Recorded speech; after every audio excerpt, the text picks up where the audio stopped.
Olá pessoal, tudo bem? Hoje não vou indicar nada para vocês, tá? Talvez até indique, mas não necessariamente é o foco do vídeo de hoje. O vídeo de hoje é para falar sobre maldição hereditária. Eu estava conversando com um amigo e aí tocamos nesse assunto meio que por cima. E de lá para cá eu ouvi algumas frases, vi algumas coisas na internet. Oh meu Deus, a internet está complicada, irmãos. E que acabaram me suscitando de novo ao tema, tá bom?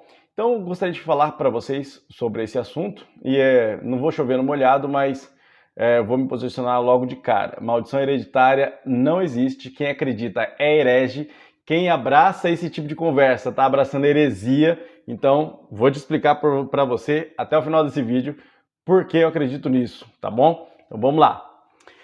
Maldição hereditária surgiu principalmente na década de 90. Na verdade, ela é mais antiga até, mas no Brasil virou uma efervescência muito na década de 90, 80, 90, começo dos anos 2000. É um período aí bastante turbulento, né? No Brasil, a gente viveu uma época meio que quase que The Walking Dead nesse sentido, porque ou era batalha espiritual, anjo matando demônio para todo quanto é lado, demônio catando pessoas para tudo quanto é esquina, gente fazendo pacto com o diabo para tudo quanto é lado. Então, tipo, era um Deus nos acuda, era um The Walking Dead espiritual no Brasil na década de 80, 90, começo dos anos 2000. E aí, a gente teve que conviver com isso. E na época eu tinha 16, 17 anos, já combatia esse tipo de detalhe, né? Com 13 anos eu comecei a estudar a Bíblia de forma mais séria. E aí, você com 17 anos não tem muita voz para poder falar contra alguma coisa que está no estardalhaço, né? Principalmente no contexto pentecostal, em que foca-se muito nesse pensamento de experiência e tal, e que se relaciona à experiência bíblica. Claro, né, como pentecostal, lógico, devo defender a você que experiência tem tudo a ver com a Bíblia, mas é a Bíblia quem norteia a experiência, não a experiência que norteia a Bíblia, né? E aí o que acontece? Esse é tema para outro vídeo. O que acontece? A maldição hereditária estava muito em voga, espíritos territoriais, você não podia falar com seu filho que dependendo da palavra que você falasse, pudesse, talvez iria marcar o resto da vida dele, ele estava selado com uma maldição. Meu Deus do céu, que perigo, né? Naquele tempo havia muita questão de o menino tá doente porque é mal olhado. Crente falando isso, desculpa, mas tem que apanhar com aquela Bíblia de 1 quilo, né? E aí, o que acontece? Quando essa maldição hereditária, essa ideia de maldição hereditária entrou no Brasil, acabou causando muita confusão. E as pessoas não souberam muito bem entender. Começaram a acreditar baseado nas suas experiências. Porque, na verdade, a maldição hereditária, espíritos familiares, espíritos territoriais, são crenças que vêm lá do fundo, da periferia dos Estados Unidos, vêm para o Brasil, alcança muito adepto e aí se espalha igual rastilho de pólvora. Para você conseguir parar com tudo isso, é uma complicação muito grande, porque, infelizmente, a gente tem no Brasil uma comunidade de pessoas muito crédula para misticismo e pouco crédula para aquilo que realmente importa, né? E aí o que acontece? A maldição hereditária entrou nesse campo. As pessoas começaram a acreditar, meu pai bebia, então eu bebo porque meu pai bebia, isso é um demônio que está acompanhando minha família, eles querem destruir a minha casa. Não, beleza, é verdade mesmo, é verdade. Tem um demônio que quer destruir a sua casa, todo demônio quer destruir a sua casa, porque nenhum demônio quer o bem para você, tá? Mas isso não tem relação com uma maldição. Você não tem um demônio exclusivo para ir atrás da sua família. Esquece isso. Todo demônio quer destruir você, né? A não ser que você não esteja fazendo nada contra o inferno, né? Se você não causa medo no diabo, ele não vai interferir na sua vida. Se você não causa nenhum problema pro reino do mal, ele vai deixar você viver sua vida sossegado, né? Agora, se você realmente é de Deus, se você realmente está na linha de frente, se você realmente é soldado de Deus, aí você vai enfrentar a oposição. Isso é óbvio, e a oposição é tanto humana quanto espiritual, meu querido. Você tá na guerra é para guerrear, ou aprende a lutar ou morre na batalha. Então, não tem meio termo, tá bom? Agora, maldição hereditária não existe neste ponto. Imagina o seguinte, se eu bebo, eu vou usar a bebida aqui, mas é qualquer coisa, tá? Fumar, diabetes, Ah, meu pai morreu de câncer, eu vou morrer de câncer porque o meu pai morreu de câncer, meu avô tinha câncer, meu tataravô tinha câncer, então por causa disso tem um demônio do câncer querendo matar, eu tenho que quebrar essa maldição com um ritual aí de quebra de maldição para quebrar essa maldição que vem destruindo a minha família com câncer. Para de graça, isso é genética, gente. E se não é genética, tem outros elementos aí que possam explicar o câncer. Você quer realmente parar com tudo isso? Aceita Jesus, ou então vai virar um cientista e procurar a cura do câncer. Agora, acreditar isso a uma maldição que te acompanha, principalmente se você é crente, é ridículo, é ir contra a Bíblia, é antibíblico. E eu vou provar para você dentro da Bíblia também que é antibíblico, inclusive desmontando esses argumentos que esse pessoal costuma utilizar com textos bíblicos, provavelmente, lógico, fora de contexto, que é o que toda heresia se apropria. Imagina o seguinte, mas eu vou usar o argumento mais cabal com relação a isso. A maldição hereditária acredita que a maldição acompanha as pessoas de pai para filho, e dependendo do tipo de pessoas que você tem na sua árvore genealógica, você pode estar sendo influenciado por essa maldição, né? Então, por exemplo, nós podemos aí, todo mundo nos autodeclarar pertencentes ao inferno. Por quê? Porque Cristo tinha na sua árvore genealógica uma prostituta, Raabe, tinha mentiroso até o limite, Abraão, Isaac, Jacó, todos eram mentirosos de carteirinha inclusive de avô, pai e filho, né? Porque passou de um para o outro. Será que a família de Abraão tinha uma maldição hereditária também? Que um mentia, o outro mentia? Não, meu filho, isso é exemplo. Exemplo arrasta mais do que qualquer coisa. E aí, na árvore genealógica, quem a gente tinha mais? Um adúltero e um estuprador, no caso Davi, né? Vai lá, manda vir Betseba, como se Betseba tivesse escolha, né, para se deitar na cama de Davi, e como se fosse consensual ou não, isso não importava, ele era o rei, e além disso, ele era um assassino. Aí tá bom, é o homem segundo o coração de Deus, ele se arrependeu, o Salmo 51 tá aí para isso. Porém, tá na linha genealógica de Jesus, né? E aí todo este povo tá na linha genealógica de Jesus. Jesus nasce. Se você diz que essa maldição acompanhou Jesus e que Jesus quebrou ela porque ele era Deus, você está dizendo que ele foi para a cruz sendo Deus e não sendo homem. E aí a sua fé não importa mais, porque ele morreu na cruz não como homem, mas como Deus. Se foi assim, então nossa fé está fora. Nós perdemos a nossa fé, porque no final das contas Jesus usou a sua prerrogativa de Deus para morrer na cruz e ele não pode mais servir de exemplo para nós, né? E se você acreditar que Jesus carregou essa maldição, então Jesus era maldito, Jesus sendo maldito não poderia morrer na cruz e pagar o nosso pecado, a justiça de Deus. Então pronto, então nós temos aí também um problema com relação à nossa fé. Então nós não podemos acreditar nesse ideário de maldição hereditária, pois nós cairíamos também na genealogia de Jesus com esse problema. E aí você teria que ou acreditar que Jesus não era Deus, ou acreditar que Jesus era maldito. Então não sei qual das duas era pior, né? Então, por favor, esquece para começar. Segundo, mesmo que fosse possível, retirando essa ideia, esse argumento com relação a Jesus, se ainda fosse possível que houvesse uma maldição que nos seguisse, a partir do momento em que eu aceitei a Jesus, essa maldição é anulada, não precisa de nenhum ritual. Por quê? Porque o sacrifício de Jesus é suficiente para eliminar qualquer maldição. É suficiente. No momento em que entreguei a minha vida para Cristo, eu nasci de novo. Quem nasce de novo, bebê, não tem passado. Bebê não tem linguagem, a linguagem é nova. O pensamento é novo, o andar é novo, tudo é novo. Portanto, as coisas passadas foram anuladas, né? Não existe maldição hereditária.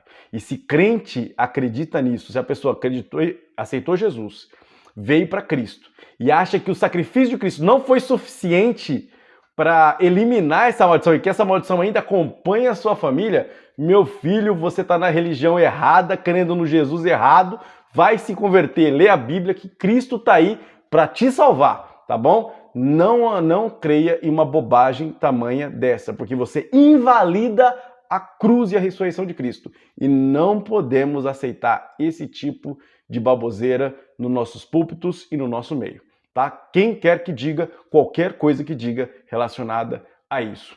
Mas vamos lá, falando os argumentos que eu acho já são cabais para poder definir isso, porém, eu vou utilizar aí a argumentação, a contra-argumentação. Vamos lá. O pessoal diz o seguinte, que utilizando alguns textos bíblicos, eles dizem que a boca tem poder, né? Que a palavra tem poder. Então, por exemplo, eu falei pro meu filho, mas você é bobo mesmo, hein? Pronto, o menino vai virar bobo o resto da vida, vai ser um bobo, porque eu falei isso para ele. Gente, meu filho só vai ser bobo se ele acreditar que realmente é bobo, né? Eu só vou aceitar o julgamento de uma pessoa externa a mim e a internalizar aquilo se eu quiser, na verdade. Ninguém tem domínio sobre ninguém a não ser que se abra essa porta para ser dominado, tá ok? Palavras ferem, e às vezes, muitas vezes, é essa ferida causada pelas palavras que gera um comportamento danoso e uma consequente comportamentos que são danosos àquela pessoa. Porém, aquela pessoa pode simplesmente treinar e ter inteligência emocional para esquecer, dar com a mão com as pessoas que falam mal dela, ou que lançam qualquer coisa, qualquer palavra para ela, ou simplesmente olhar para Cristo e ver que aquilo que importa é o que Cristo acha dela e não aquilo que as outras pessoas acham dela, porque afinal o que as outras pessoas pensam acerca de você é só o que as outras pessoas pensam acerca de você. Isso não te influencia em nada a não ser que você deixe. Portanto, as palavras têm poder até certo ponto. Tiago diz que a língua é aquele pequeno membro inflamado pelo inferno que toca fogo no bosque. É verdade, porque uma palavra ferina, ela causa mal. Porém, da mesma forma, a língua pode ser usada para a bênção. E podemos abençoar as pessoas tranquilamente, de forma espontânea e com a maior liberalidade possível. Tá ok? Vamos usar um exemplo aqui de um texto bíblico. Gênesis 9, 25 e 26. O pessoal usa assim, ó, maldito seja Canaã, escravo dos escravos seja para seus irmãos. Noé amaldiçoando seu filho Cã, ou Canaã, por causa dele ter visto nudez, dele ter desrespeitado um código patriarcal. Beleza. Por causa disso, Noé amaldiçoa os seus filhos e determina basicamente qual é o destino de cada um dos seus filhos baseado naquela profecia. Primeiro ponto, a revelação era progressiva. Todo o escrito da Bíblia traz a revelação nos seus devidos lugares. Portanto, Noé, ao lançar esta maldição, na verdade estava lançando uma profecia acerca daquilo que cada um deveria ser. Digamos assim, ele não lançou uma palavra e Deus falou, não é verdade. Puxa vida, eu queria na verdade amaldiçoar o Sem. Mas já que Noé falou do Canaã, eu vou amaldiçoar o Canaã, então eu vou definir esse daí conforme Noé mandou. Deus é servo de quem? Quem é servo de quem, afinal? Não, na verdade, Noé, ele profetizou, e aí isso se cumpriu. Na escrita do Velho Testamento, a revelação sendo progressiva, ela é entendida a partir dessa ideia de maldição. É como quando falam que Deus se arrependeu. Você acha que Deus se arrependeu do tipo, nossa, fiz besteira? É claro que não, isso significa uma mudança de comportamento baseado naquilo que nós fazemos, ou naquilo que as outras pessoas fazem e que mostra, que influencia de certa forma ali o trajeto do plano de Deus. Porém, Deus não precisa mudar, Deus não muda, Deus não se arrepende e ele já traçou o destino final antes mesmo do começo ser escrito. Então, para com essa ideia de que a gente tem tanto poder assim, que você não tem tanto poder assim nas suas palavras, tá bem? Mas a palavra de Deus, sim, essa permanece e é para sempre. Então começa aí a observar que nós estamos falando de um código patriarcal de Noé, falando acerca dos seus filhos e profetizando sobre eles algo que já estava escrito. A igreja é o projeto de Deus antes da formação do mundo. Portanto, Cão já estava maldito já antes de nascer, basicamente, porque já se sabia que ele iria fazer isso, né? Era da sua natureza. Vamos lá. Êxodo 20, 5 e 6. Deus vai falar acerca, sendo ele um Deus zeloso, que castiga os filhos pelos pecados dos pais, até a terceira e quarta geração daqueles que me desprezam, mas trato com bondade até 1000 gerações aos que amam e guardam os meus mandamentos. Percebeu os 5 e 6? Há um contraponto aí entre um Deus, você não é Deus, então isso não é a sua palavra, é a palavra de Deus. Deus que lança a maldição, ou seja, que despreza até a terceira e quarta geração dos filhos, porém, contraponto, com abençoa 1000 gerações depois. É o fenômeno da hipérbole. Exagerar nessa discussão, nessa comparação, para mostrar que Deus muito mais ama e abençoa do que castiga, do que limita, do que pune, tá ok? Então, não fique acreditando que isso é um texto de prova com relação à maldição hereditária. Não, e mesmo que fosse, não seria uma maldição lançada por uma pessoa, mas pelo próprio Deus. Aí tudo aquilo que Deus diz pro bem ou pro mal da pessoa com quem ele está falando vai se cumprir inexoravelmente. Aí não há nenhum tipo de ritual ou quebra de maldição que faça com que algo que Deus disse não aconteça, tá ok? Vamos lá. Último ponto para não me delongar no vídeo.